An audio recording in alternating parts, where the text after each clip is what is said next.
Hallo, lass uns Deutsch lernen. Heute ein kurzer Dialog. Hör gut zu.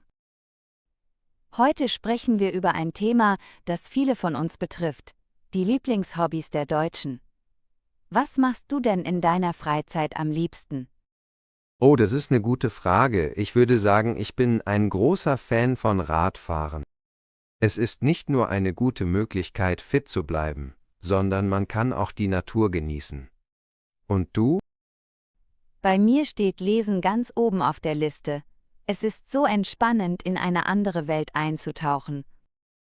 Aber lass uns mal schauen, was die Deutschen insgesamt am liebsten machen. Ja, laut Umfragen sind Sportarten wie Fußball und Radfahren sehr beliebt.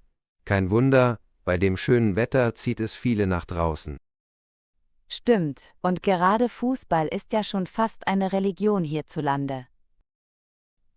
Jedes Wochenende sind die Stadien voll, und auch im Amateurbereich gibt es unzählige Vereine. Aber nicht nur Sport ist ein beliebtes Hobby. Viele Deutsche lieben es auch zu kochen und zu backen. Das sieht man auch an den vielen Kochshows im Fernsehen.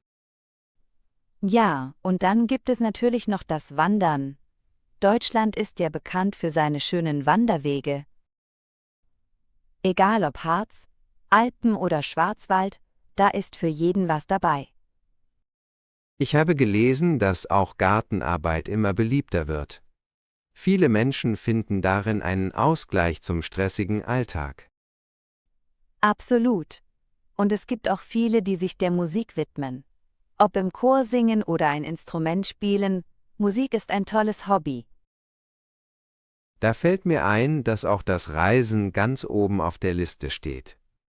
Die Deutschen lieben es, neue Länder und Kulturen zu entdecken. Ja, das stimmt.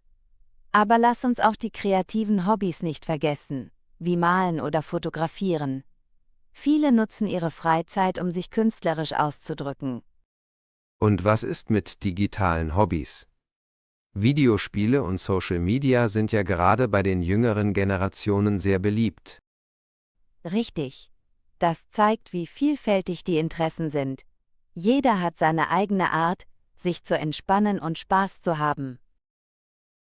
Was denkst du, warum sind Hobbys so wichtig für uns? Ich glaube, sie sind eine großartige Möglichkeit, Stress abzubauen und neue Energie zu tanken. Außerdem kann man dabei neue Leute kennenlernen und Gemeinschaft erleben. Genau. Und sie geben uns die Chance, uns weiterzuentwickeln und neue Fähigkeiten zu erlernen. Das hält den Geist jung. Zum Schluss bleibt die Frage an unsere Zuhörer: Was ist euer Lieblingshobby und warum? Wir sind gespannt auf eure Antworten.